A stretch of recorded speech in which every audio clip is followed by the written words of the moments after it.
உட்கார வைக்கணும், கேட்க வைக்கணும், கூட்டத்தை கூட்டணும்.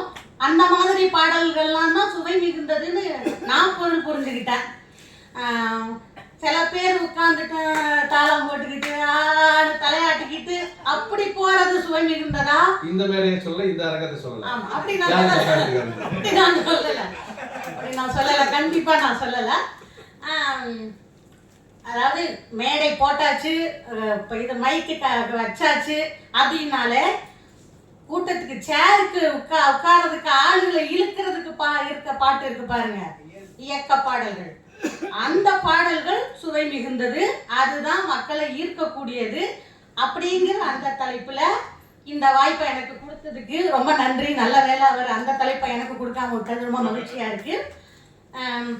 நாங்கள் தம்பி சொன்னாங்க, இவங்கெல்லாம் வர்றதுக்கு முன்னாடி இங்கே சென்னையில் இசைக்குழு நிகழ்ச்சி நடத்தினாங்கங்க. எங்கள் அப்பா 70கள்லேருந்தே இசை நிகழ்ச்சி நடத்திருக்காங்க. தேவகோட்டையில் இருந்தப்போ இருந்து, அதுக்கப்புறம் திருப்பூரில். நான் என்னுடைய 10 வயது 12 வயதுலேருந்தே மேடைகளில் பாடிட்டு இருக்கேன். பெரும்பாலும் அந்த பாடல்களை தான் இனநலம் இசைக்குழுவிலையும் நாங்கள் பாடியிருக்கிறோம். அது வரிகள், சில வரிகள் தெரியாமல் போய் நாங்களாக அதுக்கு வரிகள் தேடி எழுதி அந்த மாதிரி பாடியிருக்கோம். அதனால என்னோட 10 வயசுல பாடின பாடல்களை தான் இனநலம் இசைக்குழுங்கிற பேரில் நாங்கள் நடத்தினப்பையும் பாடினோம். இப்போ அதில் நிறைய பாடல்கள் கடவுள் மறுப்பு, ஜாதி மறுப்பு, பெண் உரிமை அந்த மாதிரி செய்திகளாக தான் பாடியிருக்கிறோம். இப்போ நான் ரொம்ப எளிதாக இருக்கிற பாடல்கள் அதுதான் மக்களை கவரும் அப்படின்னா, ஒரு பாடல் எந்த பாடல் கவரும் மக்களை அப்படின்னா என்னாலையும் பாட முடியும்னு ஒவ்வொருவரும் யோசிக்கணும், ஒவ்வொருவரையும் அந்த மாதிரி நினைக்க வைக்கணும். அந்த மாதிரி பாடல்கள் தான் சுவை மிகுந்ததுன்னு நான் நினைக்கிறேன். இப்போ நாங்கள் வழிநடை பிரச்சாரம் போயிருக்கிறோம். என்னுடைய 15-16 வயதில் தஞ்சாவூர்லேருந்து மாநாடுகள் நடக்கிறப்ப வழிநடை பிரச்சாரமாக போவோம். அப்படி போகிறப்ப ரோட்லேயே பாடிட்டு போவோம். ரோட்டில் நான் ஒரு 10 பெண்கள் பாடிட்டு போனோம்னா அப்படி அப்படியே நின்றுவாங்க, ஒன்றுமே இல்லை. ஐயே என்னங்க அநியாய சாமிங்க அப்படின்னா உடனே நிற்பாங்க.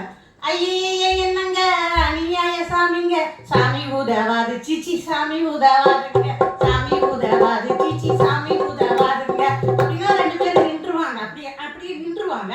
நின்ன உடனே குரங்கு ஒரு சாமிங்க, எலி ஒரு சாமிங்க, குரங்கு ஒரு சாமிங்க, எலி ஒரு சாமிங்க, எலிய புடிச்சு தின்னு பாம்பு ஒரு சாமிங்க அப்படின்னா உண்மைதானே? இதெல்லாம் சாமியா தானே கும்பிட்டுட்டு இருக்கோம் அப்படிங்கிற அதான் அந்த கிராமத்து மக்கள் எல்லாம் நின்று கேட்குற மாதிரி அருமையான பாடல். அதே மாதிரி கடவுள் இல்லை கடவுள் இல்லை இல்லவே இல்லை ஐயா கண்டிப்பாக சொல்லுகிறோம் கடவுளே இல்லை, கடவுள் இல்லை கடவுள் இல்லை இல்லவே இல்லை ஐயா கண்டிப்பாக சொல்லுகிறோம் கடவுளே இல்லை. பட் கேட்ட உடனே வந்துடுவாங்க. ஆத்துக்கல்ல துவைக்கிற, வாசக்கல்ல மிதிக்கிற, கோயில் கல்ல ஏய மட்டும் மதிக்கிற, ஆத்துக்கல்ல துவைக்கிற, வாசக்கல்ல மிதிக்கிற, கோயில் கல்ல ஏய மட்டும் மதிக்கிற, அங்கே பொம்மை சாமி இருக்கனால பயப்படுற, அங்கே பொம்மை சாமி இருக்கனால பயப்படுற, கடவுள் இல்ல கடவுள் இல்ல இல்லவே இல்லை ஐயா கண்டிப்பாக சொல்லுகிறோம் கடவுளே இல்லை. உடனே பாட முடியும். வர்றவங்களுக்கு 4 பேர் வந்தாங்கன்னா அவங்களுக்கு நம்மளோட சேர்ந்து பாட முடியும். அந்த மாதிரி பாடல். அப்புறம் நாங்கள் இசை நிகழ்ச்சியில எங்க கூட நடுவர் இன்னைக்கு நிறைய இப்போ தமிழ் இசை பாடல்களாக தான் பாடினார். அதுதான் இயல்பாகவே குழுல பாடுறப்பையும் அவர் இந்த இதுக்கு வரமாட்டாரு. இன்னைக்கு என்னவோ சில பாடல்கள் சொல்லிட்டாரு, அவரை இதுக்கு மட்டும் தான் அவர் வருவாரு. அந்த மாதிரி பாடல்கள் தான் அவருக்கு கொடுப்போம். மற்ற நாங்கெல்லாம் நாங்கள் எடுத்து, ஏன்னா நாங்கள் பாடுறப்ப கூட்டம் வரும், வர்ற கூட்டத்துக்கு அவர் பாடுவார்.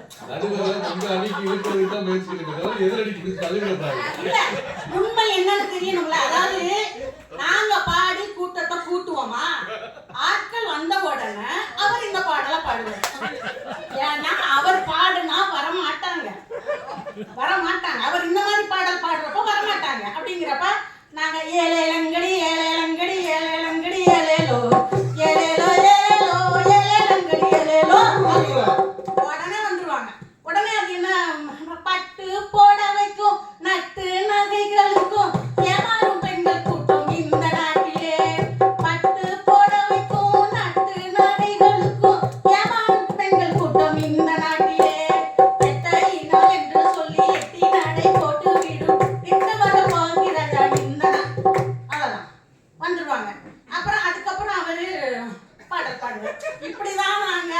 அவரை பயன்படுத்திக்கிட்டோம்னு அதே வச்சுக்கீங்களா? அதே பாடல்ல கடைசி ஸ்டான்ஸாவை பாடினவன் நான் தான்.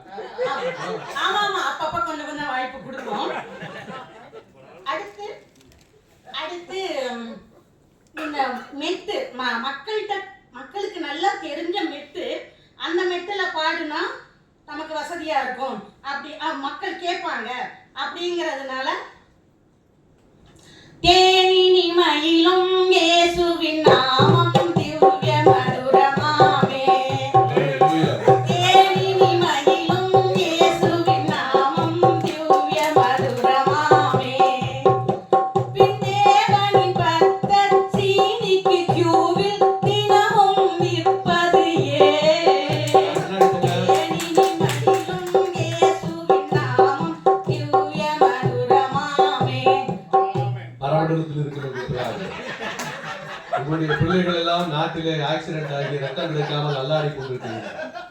இயேசுவின் ரத்தம் ஜெயம் என்று அருளிய எங்கள் ராஜா, மிக அரிதாக கிடைக்கிற பிளட் குரூப்புகளை எல்லாம் பரமண்டலத்திலிருந்து எங்களுக்கு அனுப்பி வைத்து உதவுவீராக. ஆமென்.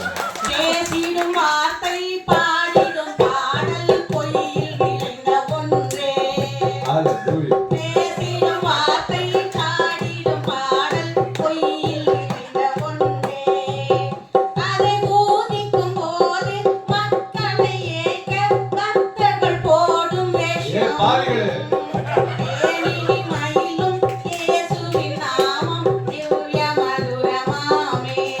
குருடர்கள் பார்க்கிறார்கள், செவிடர்கள் கேட்கிறார்கள், முடவர்கள் நடக்கிறார்கள் என்று எப்போதும் ENT ஸ்பெஷலிஸ்டாகவே உலாவும் இயேசுராஜா. இந்த நாட்டிலே பிள்ளைகள் எல்லாம் கேன்சராலும் எய்ட்ஸாலும் அவதிப்பட்டுக் கொண்டிருக்கையில் இந்த பிள்ளைகளுக்காக அந்த டிபார்ட்மெண்ட்டையும் கையில் எடுத்துக் கொள்வீராக. ஆமென்.